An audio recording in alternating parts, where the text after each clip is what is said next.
So within the first like 20 seconds, you know how to check influencer audience demographics. And like if you've Googled for that problem, we show you the solution. And then underneath it's like, okay, now if you want to keep scrolling, like here's more detail, here's some alternative methods and so on. And that's obviously required in order to rank and satisfy the search intent. But if you look at session recordings in full story, then you can, majority of the conversions actually happen like in the first like 30 seconds.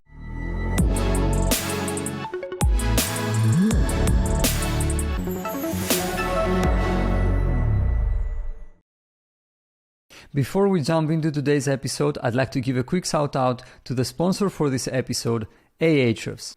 Ahrefs provides you with an all-in-one SEO toolset that does everything from rank tracking to backlink analysis, keyword research, and technical audits. The best part, you can now use Ahrefs Webmaster Tools for free to identify and prioritize optimization opportunities for your website, see all the keywords that your web pages are ranking for, take a close look at the websites that link back to and refer you in their content, and analyze other websites to find out what drives their rankings. Visit ahrefs.com/AWT and sign up for free. And now, back to today's episode. Hello everyone, and welcome to another episode of the SaaS SEO Show. I'm your host, George Cassiodis, and today I'm very happy to be joined by Ryan. Ryan has worked in various roles in the digital marketing industry since 2015. In that time, he has served as director and head of digital marketing for Go Limitless, co-founder of Linkero, treasurer for Middlesbrough C Cadets, I hope I got this right, director of Mellow Cleaning, digital marketing manager for Toggle Plan, SaaS SEO growth strategies for scale, and affiliate SEO for various projects. In 2022, he took on the role of head of marketing and SEO and content strategist for Modash. Ryan, welcome. Hi, George. Thanks so much for having me. I actually forgot about a few of those things that you read from my LinkedIn experience there. Blast from the past. Too many experiences, right? I mean, too many different roles in different, aspects or industries of marketing. You saw marketing through many different lenses. Is that right? Yeah, I would say so. So going back to the first agency that you mentioned, this was very varied. This was kind of like the proper beginning of my career. I had like local businesses, e-commerce businesses, digital products, a little bit of SaaS, and then in-house in Toggle, and then back to the agency at scale, and then now, of course, in-house in Modash. So a little bit of everything, but the last 4 years have been very SaaS focused and SEO focused. I must admit, I didn't know Modash before, we kind of scheduled this interview. So, and I assume that other people who may listen to this episode haven't heard of it. So can you please share a few things about Modash and, what the product is and who is a typical customer? Yes, I will introduce Modash. Well, yeah, absolutely. I expect that most people that would listen to this show in the B2B SaaS SEO will probably not come across Modash, but it's a tool for influencer marketers. So the typical ICP is someone in an e-commerce company who generally has like influencer marketing in their title, so not like general social media manager, but someone who's working full-time on creative partnerships. And they use Modash for a few things. The main use cases are to find influencers. So you can kind of think of it like a search engine for influencers. You can go on it and say, hey, show me every TikTok creator in the world that has chef in their bio and their audience is primarily in the US, like for example. And then you can get the results. You can analyze all the profiles, open it up and say, where is the audience located for this creator? What is their engagement rate? Do they have fake followers? Like, you can get their contact details, all this kind of stuff. So a big part of it is influencer recruitment. And on the other side is monitoring. So when you do influence marketing at scale, so you have 100 creators posting things for you every week, it's carnage. It's very difficult to keep track, especially stories. Unless you're going to check every single day, take screenshots, even on the weekends, you're going to miss content. So the solution to that is the monitoring tool, which basically just automatically grabs all of that content for you, saves it into a dashboard, and then you can analyze everything kind of all in one place. You can get the creatives for reporting or repurposing, or just to kind of see what's working, that kind of thing. Is it, yeah, of course, is it platform specific or agnostic, would you say? We have data for Instagram, TikTok, and YouTube. These are the platforms. And how it works is there are other influencer marketing platforms who would advertise that they have, let's say, a vetted database of like 5 million influencers, something like this, which sounds great. But then in reality, once you apply a platform and then you narrow down to a country, and then you look for people within that niche in a particular follower range, you end up with hardly anybody, and you can't scale a program like that. So Modash's approach is the other way around. It just lists everybody, just crawls publicly available social profiles, just like how Google crawls websites, and just literally lists everybody. So instead of getting a few million, you have like close to 300 million.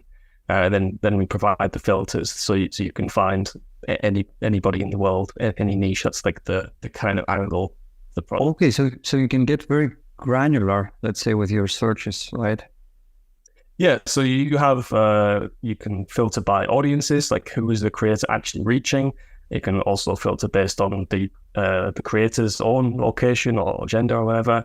But then as well as that, you can have the performance filters, like only show me people that have at least 2% engagement rate, only show me people that have been growing at least 50% more followers than they had, like say 3 months ago. You can search by different keywords in different ways, like keyword in bio, the hashtags that they use, these kind of things. So yeah, it's you can find anybody, like literally everybody is in there. If you have more than 1,000 followers and your profile is not private, everybody is in there. It's just a case of figuring out like what filters to use to find them. Okay. Now to begin with, can we go big picture and share an overview of Modash's SEO and content strategy? Yeah, sure. Let's start. So I think at a high level, it's very much like the standard kind of high intent content playbook. So if we start with the blog, we covered all of the usual stuff. So like software tools kind of keywords, so influencer search tools, influencer analysis tools, influencer tracking tools, all these kind of things. They all have search volume. So we take the usual approach, rank a listicle, put yourself in number one. We have tons of how-to keywords, lots of variations. A lot of them are related to finding influencers. So you've got search volume for how to find local influencers, how to find micro influencers, how to find YouTube influencers, and so on. So there's like 10, 15 of those. We have lots of other types of how-tos, like how to check X metric, how to calculate X metric, whatever. So that's a big part of it as well. Beyond that, a couple of other important parts of our SEO strategy are what we call mini tools. These are like free, kind of unbundled parts of our product. So the highest traffic one is the fake follower checker. If you look at Modash's domain on Ahrefs, you'll see fake follower checker is the top page. And then we also have engagement rate calculators. Both of them work with the same idea. You put in like an ad handle, and it will check the fake followers or give you the engagement rate. And we have a couple of other small ones like that. And then the last significant subfolder on the site, if you like, is our programmatic program, which is find influencers. So we have a page for find influencers in city and find influencers in country. And then we also have it for niches and some variations. So for example, we would have like find influencers in Greece, and then we would have find TikTok influencers in Greece, find micro influencers in Greece, find beauty influencers in Greece, and so on. And then we would have all the cities as well. I think that's a good start for the overview. This is indeed a very good start. So, and also a perfect segue for this next question I have for you, which is, I guess the last part, what you are referring to is kind of launching pages programmatically or creating pages programmatically. You know, people refer to this as programmatic SEO. And Can you speak about that a bit? And what are the biggest learnings so far from, let's say, practicing programmatic SEO for this website? Yeah, sure. So I guess I can start with an overview of how it works exactly. So like inside Modash, I explained earlier that you can apply these different filters and you will get results. Basically, that's what we do, and then just display those results with a slightly different design on static pages. So we take a giant list of locations, we match them up to the locations available in Modash, and then if the results are good enough, we generate a page. Something that people ask me quite a lot is I get questions about like what percentage of the content is unique and stuff like this. This is a common question, I think, in programmatic SEO. And the answer is that like pretty much all of the text is duplicate content. We don't use AI to paraphrase it or spin it or anything like that. It just works very much in a templated fashion. So it will be like the body text will be like, we found X influencers, where X is a number in country or city or niche or whatever on platform or whatever, and then the rest is basically identical. And this has never been a problem, never run into any indexing issues because the rest of the content on the page, like the actual results, the influencers, which is the important bit to satisfy the search intent, the actual list of creators, this is always unique. So yeah, that's one learning. I would say that maybe you don't have to worry about spinning text just for the sake of it.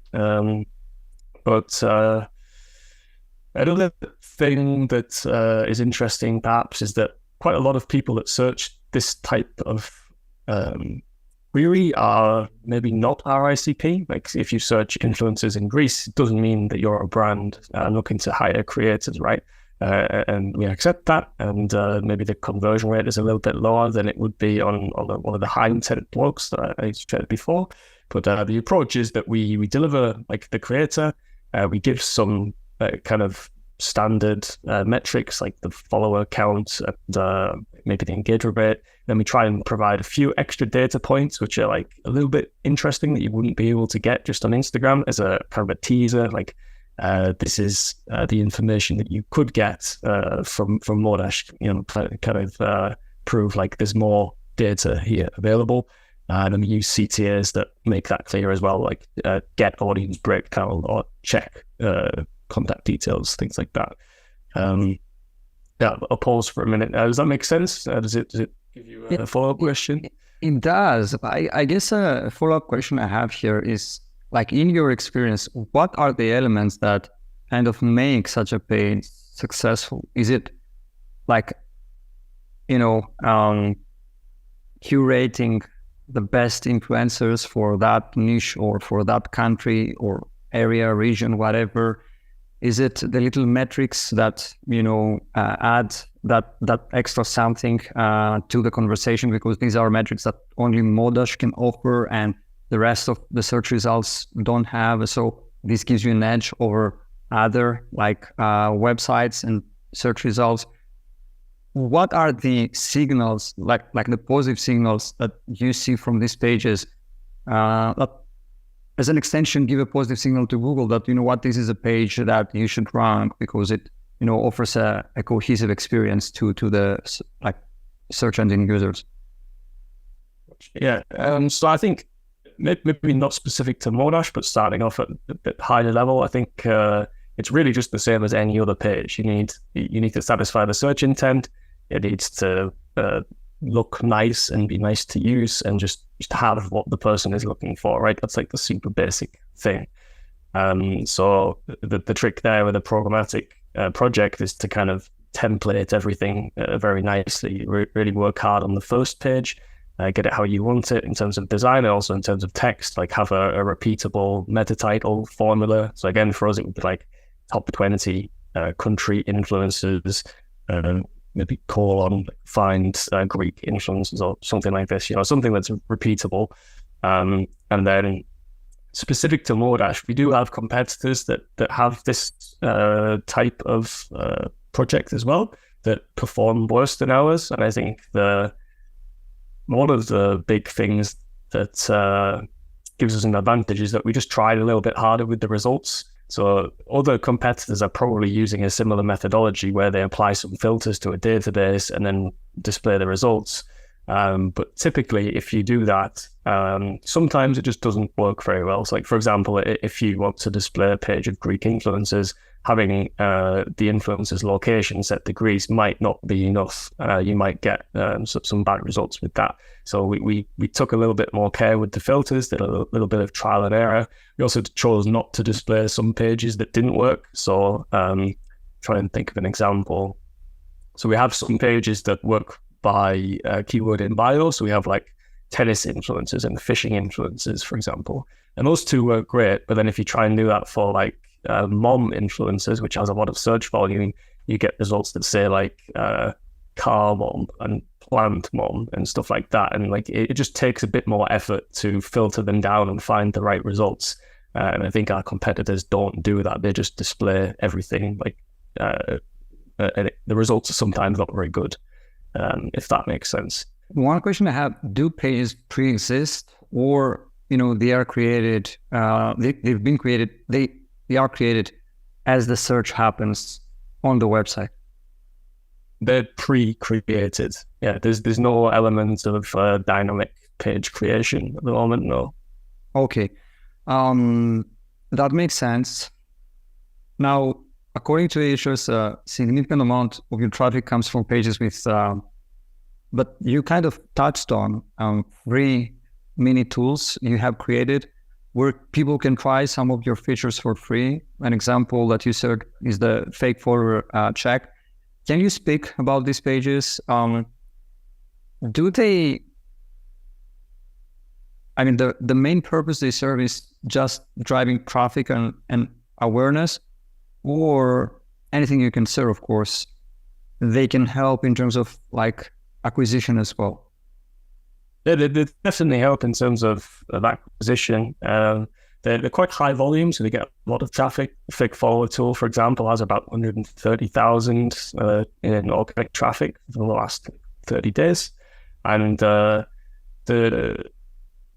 approach is kind of the same as I talked about before, in that we satisfy the search intent, we deliver that number, the percentage of fake followers, but we also add in a few other data points. And again, the angle is like, hey, here's your answer, but also look at all the other data that would be available if you started a trial. This is the kind of CRO like strategy.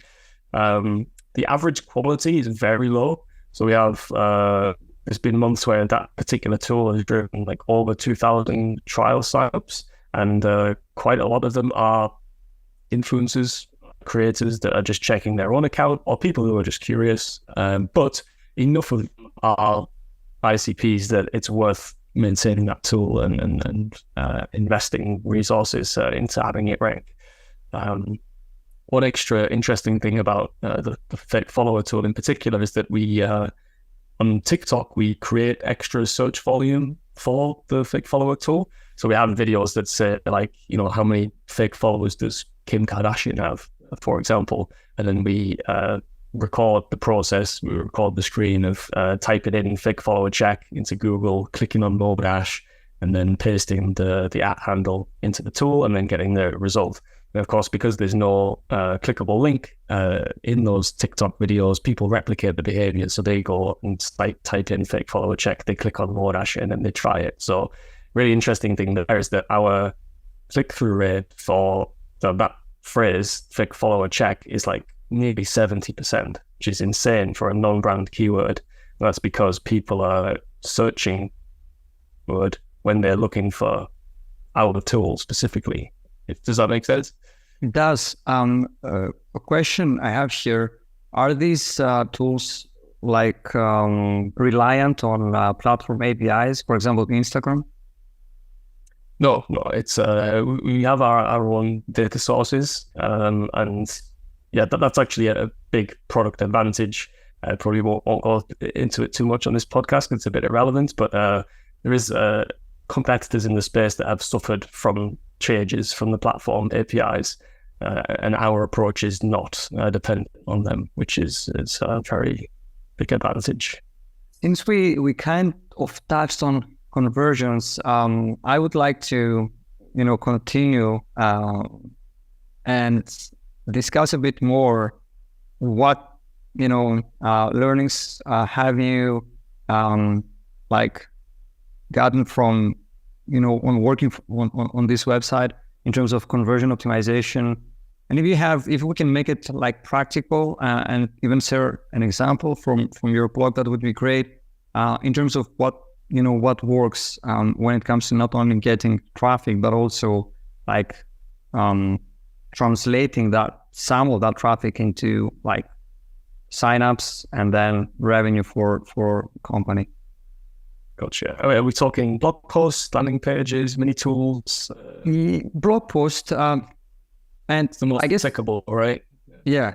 And I guess an example we could discuss here is a blog post you have on how to check influencer audience demographics, which I noticed that you also integrate the product somehow in there. And I guess I would like to know whether or not this is a strategy that works, and whether you have anything else, any other strategies or tactics that you have, seen working well in terms of like, driving pipeline and not just, like views and page views and like, yeah. Yeah, got it. Okay, so I think first thing, like there is absolutely no substitute for a really relevant topic and just pitching your product as a solution to that. Like there's lots of CRO tricks that you can do that can move the needle a little bit here and there, but really the topic itself and how you present your product as a solution, that is the number one thing in my experience. So the article that you're talking about and similar articles with like how to check and how to find and things like that, we tend to include like the short version. So we have an extremely tight intro, like 2 lines, can be like 20 words or something, really, really short. And then in the case of how to check audience demographics, it literally just says like, do this, do that, do that. This is what it looks like. There's a sign up button. That's it. So within the first like 20 seconds, you know how to check influencer audience demographics. And like if you've Googled for that problem, we show you the solution. And then underneath it's like, okay, now if you want to keep scrolling, like here's more detail, here's some alternative methods and so on. And that's obviously required in order to rank and satisfy the search intent. But if you look at session recordings in full story, then you can, majority of the conversions actually happen like in the first like 30 seconds session. So we rolled that out across all similar types of content. And this works great. That particular one converts at all the 20% and has done consistently for the past 6 months. And there's several other examples that are above 15% as well. And again, it just comes down to the topic. I also think that some industries might not be able to expect that conversion rate because like that particular pain point, checking influencer audience demographics, there's not actually that many solutions in the world for that. Whereas if it was like how to create a Kanban board or something like this, there's hundreds of trial-like tools and the conversion rate would probably be a lot lower. So that's something that I kind of have in my favor from that side. So that's the big one. As well as that, we have like a blog-wide sidebar with a floating sticky CTA, which makes very, very small impact. Not nothing, but not huge. And let me think, other than that, CRO tactics on the blog. One thing that's kind of a part of the same conversation with the short version is that we have like a sign up box. It's not only a button, but you actually type your email in and it takes you directly into the product, which is useful as well. I will pause for a minute and let you talk while I think of some more. Okay. Let's shift gears then and discuss link building. Okay.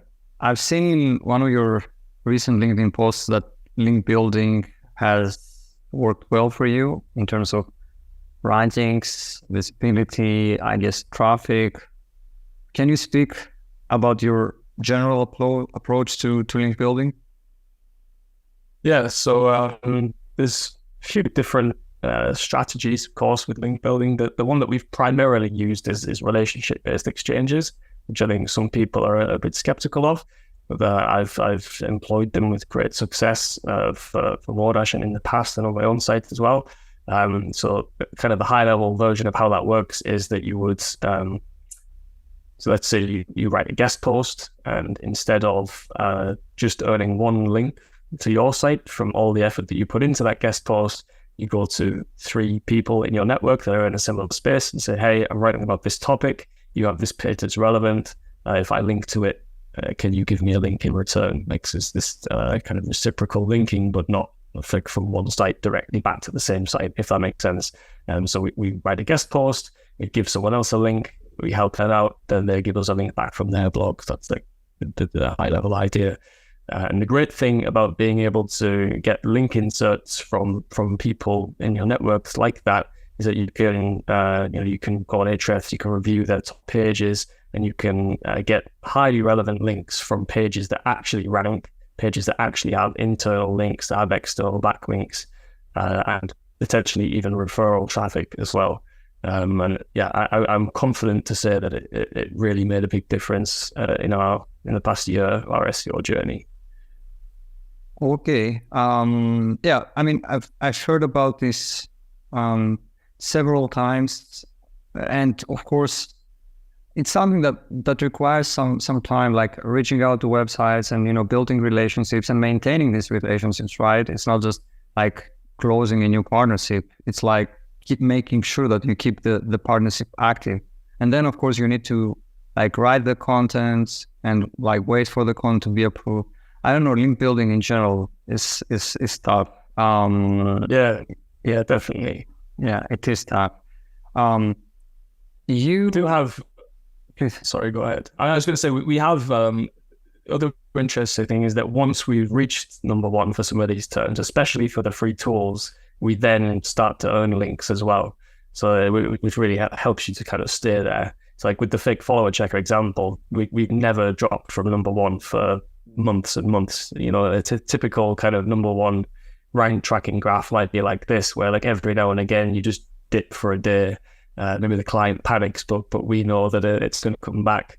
With the fake follower checker, it just never ever dips. And I think the reasons is because we have a huge moat with the click-through rate thing. I think if Google sees that 70% of people that search that phrase click on Modash, it's almost like it's a brand homepage or something. It's extremely high. And then the second thing is that we're attracting organic, like natural backlinks all the time as well. Just by being in number 1, when people search anything about fake followers, they find it and link to it. And our link velocity is higher than it would be if we were running like a manual kind of link building campaign like that. So that's another aspect. I guess when you get to that point, it's kind of like a flywheel, right? And it gets stronger and stronger, and it's difficult then to kind of lose that position because of all the things that you've done up until this point, right?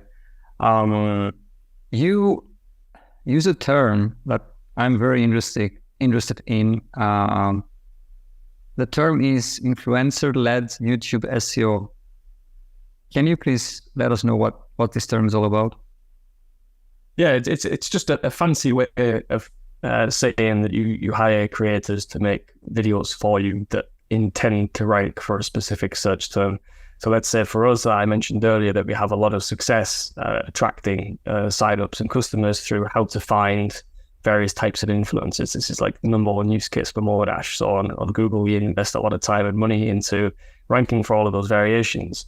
Now on YouTube, there isn't the same level of search volume, so we don't go that granular. We don't do a video for YouTube influencers and a video for Instagram influencers and a video for local influencers and so on. But it's still worthwhile to rank for how to find influencers. And at the time, like we do actually now have in-house video resource, but at the time we didn't. So if we wanted to rank for that keyword on YouTube, we're either going to have to buy all the camera gear and figure out how the hell you make a YouTube video and how you edit it and so on. Or we just go out and find someone who already makes content on influencer marketing and say, hey, we'll pay you to do this. And that's kind of the approach. And we had a handful of these, and one of them in particular was great. We get like 20 plus MQLs every month on autopilot, just as if it's a blog post that ranks in Google, same kind of idea. And And that's just the ones that are trackable through the UTM link in the description as well. You assume that the real impact is higher than that. But is it like a sponsorship, or I don't know, just, I'm using this tool to achieve that? Yeah, well, I don't claim to be an expert in YouTube SEO, but in these particular examples, I applied the exact same concepts that you or I would do to a blog. So, for example, topical authority, I looked for a channel that already makes content on influencer marketing and assumed that they would have an easier time ranking for how to find influencers than someone else would that hasn't. So that's one.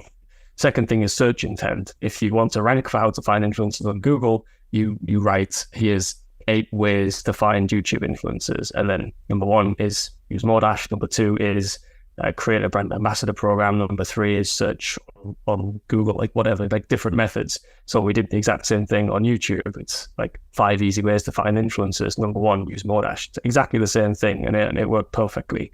I don't know if it, I haven't got enough experience with that to say that it works every time, but those 2 concepts of topical authority and search intent applied perfectly in this case.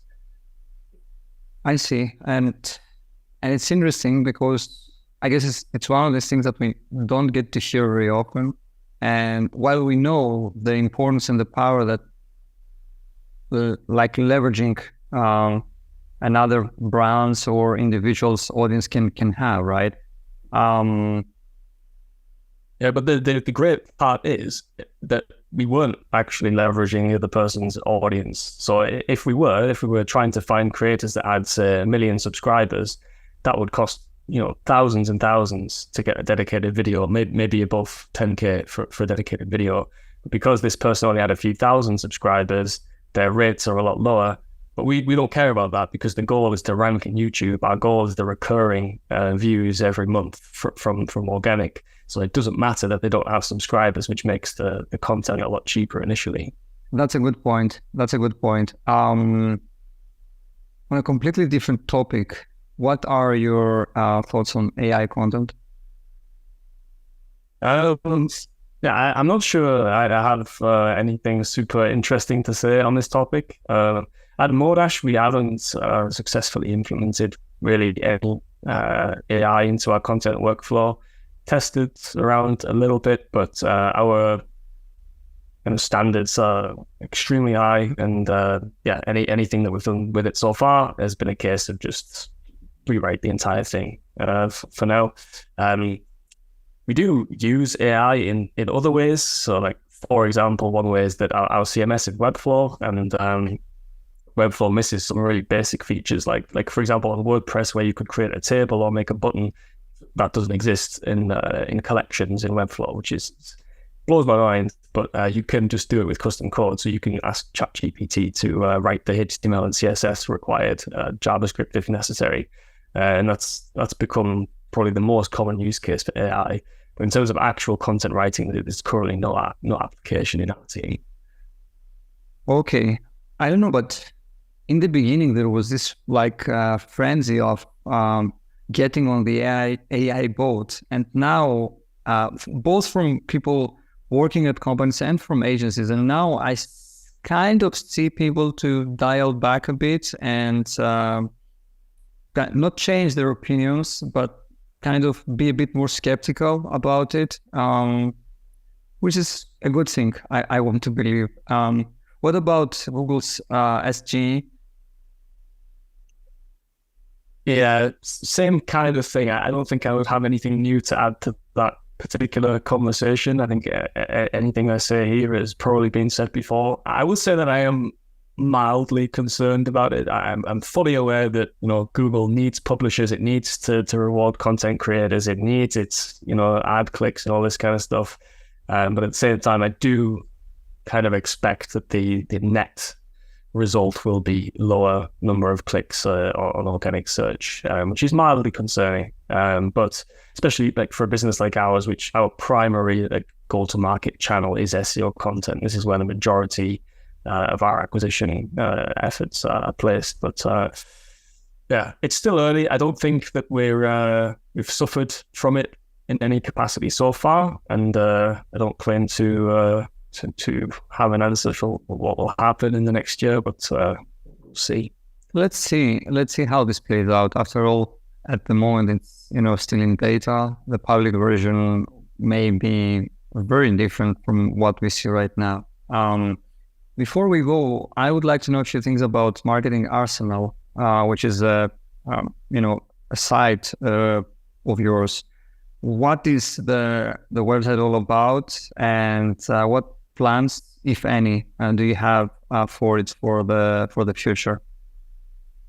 Cool, yeah, good question. So yeah, this is a side project. It's an affiliate content site. It was started in I think 2021, so like two and a half years old now. And prior to that, I was doing the classic Amazon affiliate site flipping model. I'd go on Flipper, I'd find a site which has been under-monetized or that I can spot easy opportunities to grow. Work on it for 6-12 months, sell it again, go to the next one. And that worked okay. I had a couple of big wins, a few little failures as well along the way. But the big problem with it is that one is the lack of recurring commissions. Like, for example, one of my sites was in the weather stations niche. So if you rank for best solar-powered weather stations and weather stations with lightning detectors and all this kind of stuff, and then you sell one, you get 3% one time. That's it, gone. It's really, really not a lot. And so I always kind of had my eye on software from an affiliate perspective, because instead of 3%, you get 20, 30, 40%, and of course it's recurring as well. But the competition is a lot higher because of that. So I wanted to do it. I didn't do it for the first couple of years, and then I thought, right, let's start a site from scratch instead of buying one. And for me, it had the kind of double benefit that I could write about things that are relevant to my career as well. I can write about SaaS SEO and content marketing, and even if the site isn't successful from an affiliate perspective, like, this never hurts, right? To practice writing and to share your knowledge and so on. So yeah, that was the thought process that led into it. And for the first, I would say, up until maybe November 2022, so like 6-7 months ago, the site was like nowhere near profitable. The revenue had grown. The first year I made like maybe $100 in total, and then the second year I made about 25,000. So it was like significant difference. Glad I didn't give up after 1 year. That would have sucked. But at that point, I was still investing heavily. I had freelance writers producing content for the site, so I was still either, like, at best at break even, usually in the red. But yeah, around November, for various reasons, I stopped producing content, and so like overnight, the site's profit went from nothing to like $2,000 a month, and then now it's at around $3,000 a month in average profit from various different types of deals, pay-per demo, and affiliate commissions are the main ones. That's great. I mean, I don't know if that's what people call passive income. I don't know what passive income is. It's close. It's not entirely passive, but it's one of my goals with it was to replace, because I previously did client work on the side as well, and one of my goals was to invest the money that I get from freelance work. I would pay my bills for my full-time job, do some freelance work on the side to get some extra cash, invest it into a site that can then convert that into income that's not tied to my time directly. Maybe passive's not quite the right word, but it's not related to my time. Yeah, that's great. That was very insightful, especially, many of the things that you do at Modash are very interesting, and I find a lot of value in this episode for people who will listen to it. Thank you very much, Ryan, for doing this. Last question I have for you: where can people find out more and reach out or get in touch with you? Yeah, well, if you have LinkedIn, find me on LinkedIn, and if you don't have LinkedIn, then get LinkedIn. It's the best place. Okay. If you don't have LinkedIn, it's time to get LinkedIn. Ryan, thank you very much for doing this, and looking forward to a round 2 sometime in the future. Great, yeah, it was great. Great to be here. Thanks for having me. Before you go, I'd like to give a quick shout out to the sponsor for this episode, Ahrefs. Ahrefs provides you with an all-in-one SEO toolset that does everything from rank tracking to backlink analysis, keyword research, and technical audits. The best part, you can now use Ahrefs Webmaster Tools for free to identify and prioritize optimization opportunities for your website, see all the keywords that your web pages are ranking for, take a close look at the websites that link back to and refer you in their content, and analyze other websites to find out what drives their rankings. Visit ahrefs.com/AWT and sign up for free.